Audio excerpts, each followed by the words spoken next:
अस्सलामु अलैकुम। ओरिजिन इस्लाम की नई वीडियो में खुश आमदीद। जो भाई इस चैनल पर नए हैं, अगर वो हमारे चैनल की पिछली वीडियोस देखना चाहते हैं तो उनका लिंक डिस्क्रिप्शन में मौजूद है। आज का उन्वान है कि कलम से लिखना किसने सिखाया और सिलाई करना किसने सिखाया। दोस्तों, हज़रत इदरीस अलैहिस्सलाम के मुतालिक अल्लाह ताला ने कुरान पाक में फरमाया, वज़कुर फिल किताब इदरीस इन्नहु कान सिद्दीक़न नबिय्या व रफ़अनाहु मकानन अलिय्या। और किताब में इदरीस का भी जिक्र करो, वो भी निहायत सच्चे नबी थे और हमने उनको बुलंद मकाम पर उठा लिया। अल्लाह ताला ने इदरीस अलैहिस्सलाम की तारीफ फरमाई और नबूवत और सिद्दीकियत के बुलंद मकाम के साथ मुत्तसिफ फरमाया।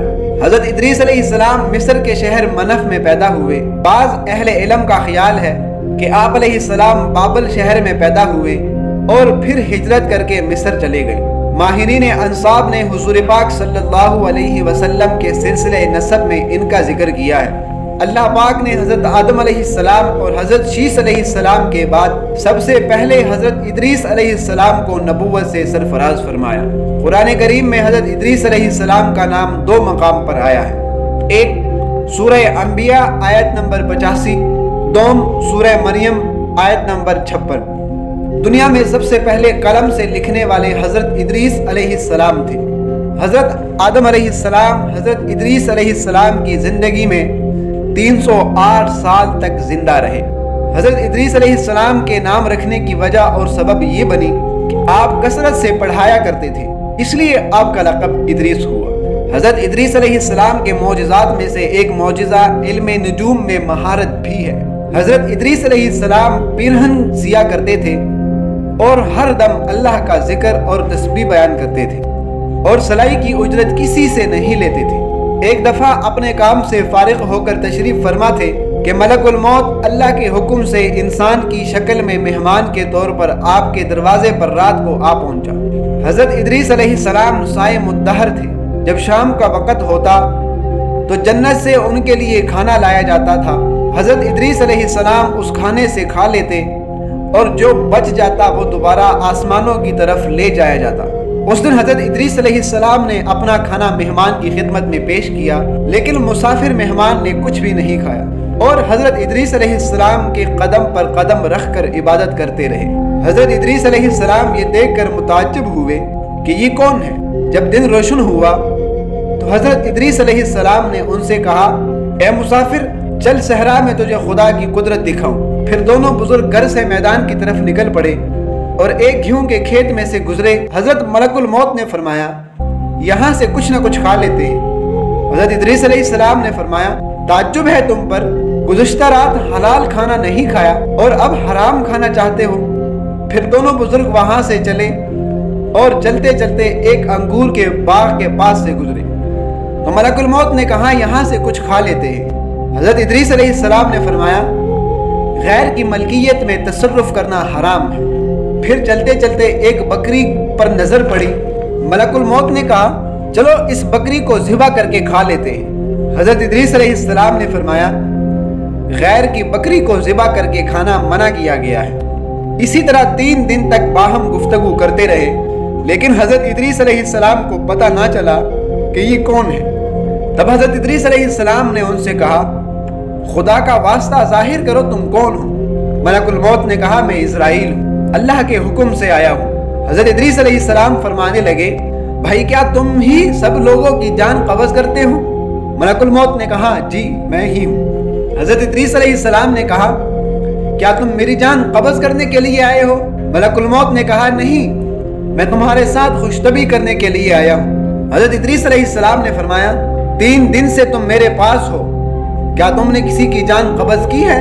मलकुल मौत ने कहा, कुल्लहा बैन यदैया का अन्नमा बियदिका खुब्ज़ुन, कि जान कब्ज़ करना हमारे लिए ऐसा है जैसा कि तुम्हारे दोनों हाथों के नीचे रोटी है। यानी जिसका वक्त मुकर्रर आ जाता है, अल्लाह के हुक्म से मैं हाथ बढ़ाकर उसकी जान कब्ज़ कर लेता हूँ। मलकुल मौत ने कहा, इदरीस, मैं चाहता हूँ कि मैं तुम्हारे साथ बरादरी का रिश्ता कायम करूँ। हज़रत इदरीस अलैहिस्सलाम ने कहा, मैं आपके साथ बरादरी का रिश्ता तब कायम करूंगा जब आप एक मर्तबा मौत की तकलीफ मुझे चखा दोगे, ताकि इबरत और खौफ में मेरे लिए इजाफा हो اور اپنے خالق کی عبادت زیادہ کروں۔ ملک الموت نے کہا میں اللہ کی رضا کے علاوہ کسی کی جان قبض نہیں کر سکتا۔ تب حضرت ادریس علیہ السلام نے اللہ کی بارگاہ میں دعا کی تو اللہ کا حکم ہوا کہ ادریس کی جان قبض کر لو۔ تو ملک الموت نے حضرت ادریس علیہ السلام کی جان قبض کر لی۔ پھر ملک الموت نے اللہ کی بارگاہ میں دعا کی اے اللہ ادریس کو دوبارہ زندگی عطا فرما۔ تو اللہ پاک نے ادریس علیہ السلام کو پھر زندہ کیا اور ادریس علیہ السلام اٹھ کر ملک الموت سے بغل گیر ہو گئے اور یوں ان کا رشتہ برادری قائم ہو گیا۔ پھر ملک الموت نے پوچھا بھائی جان نکلنے کی تکلیف کیسی تھی؟ حضرت ادریس علیہ السلام نے کہا جیسے زندہ جانور کی چمڑی سر سے لے کر پاؤں تک کھینچ لی جاتی ہے۔ ملک الموت نے کہا بھائی خدا کی قسم جیسے میں نے تمہارے ساتھ احسان کیا ہے ایسا کبھی کسی کے ساتھ نہیں کیا۔ حضرت ادریس علیہ السلام نے کہا بھائی مجھے دوزخ دیکھنے کا شوق ہے، آپ مجھے اس کے دروازے پر لے چلو تاکہ خوف الہی سے میں اللہ کی عبادت میں اور بندگی میں اضافہ کر سکوں۔ تب ملک الموت نے اللہ کے حکم سے حضرت ادریس علیہ السلام کو دوزخ کے 7 طبق دکھا دیے، جس کو قرآن نے یوں بیان فرمایا وَرَفَعْنَاهُ مَكَانًا عَلِيًّا، اور ہم نے انہیں بلند مقام پر اٹھا لیا۔